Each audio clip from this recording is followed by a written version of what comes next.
एक हौलनाक रात। आधी रात को एक लड़की को फटे हुए कपड़ों के साथ घास पर फेंक दिया गया था और उसे एक दर्दनाक ज्यादती का निशाना बनाया गया था। पास खड़ा आदमी इत्मीनान से नीचे देख रहा था।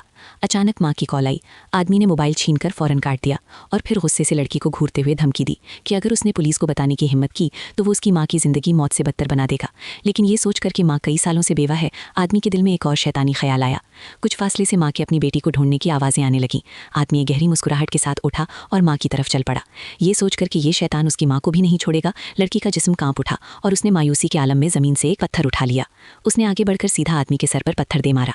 पत्थर तूफान की तरह आदमी के सर पर बरसता रहा और हर वार में उसका गुस्सा भरा हुआ था, यहाँ तक कि आदमी का दिमाग बाहर आ गया। फिर भी उसने हाथ नहीं रोका।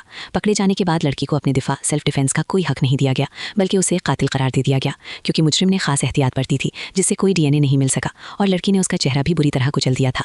सिर्फ लड़की के बयानात की बुनियाद पर सच्चाई सामने लाना नामुमकिन था। अगरचे ज्यादती वाकई हुई थी, लेकिन कानून की नज़र में लड़की का अमल हद से ज़्यादा दिफा के ज़ुमरे में आता था। बावजूद इसके कि उसने एक बेहतरीन वकील किया, फिर भी वो कत्ल की हकीकत को बदल नहीं सकी। इंतकाम की असल वजह। वकील ने उसे मशवरा दिया कि वो इस मामले को पब्लिक करे और मीडिया से मदद मांगे, लेकिन लड़की ने जेल की अजियत बर्दाश्त करना कबूल कर लिया, मगर लोगों की बातें सुनना नहीं। जब माँ उससे मिली तो वो रो कर निढाल थी और खुद को बेटी का गुनहगार समझ रही थी। दरअसल कुछ दिन पहले माँ के बॉस ने इत्तेफाकन बेटी की तस्वीर देख ली थी। एक गैर शादीशुदा इंसान होने की वजह से उस बॉस ने फौरन 2000 की पेशकश की ताकि बेटी उसके साथ एक रात गुजारे। ये सुनकर माँ ने गुस्से में उसे थप्पड़ मार दिया, लेकिन बॉस ने इस बात को यहीं खत्म नहीं किया और अगले ही दिन किसी को भेजकर कॉफी शॉप में पार्ट टाइम काम करने वाली बेटी को निशाना बनाया। जेल की जिंदगी और एक नया सदमा।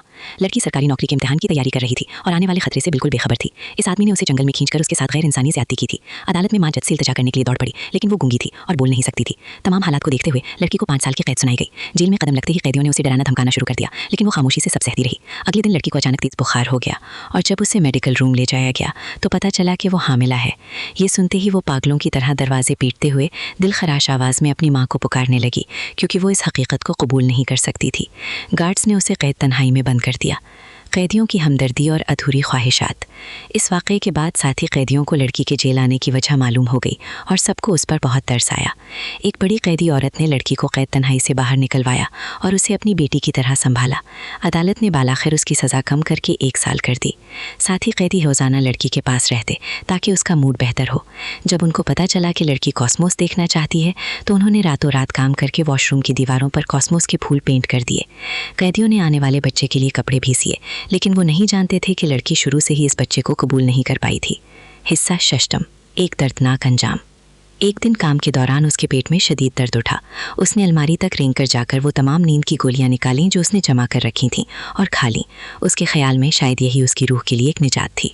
उसने अपनी आखिरी हिम्मत जमा की, अपने लिखे हुए खतूत दरवाजे पर लटकाए और बेहोश हो गई। जब उसे हस्पताल पहुंचाया गया तो बहुत देर हो चुकी थी। आंख से गिरते हुए आखिरी आंसू के साथ लड़की इस दुनिया से हमेशा के लिए चली गई। वो तमाम खतूत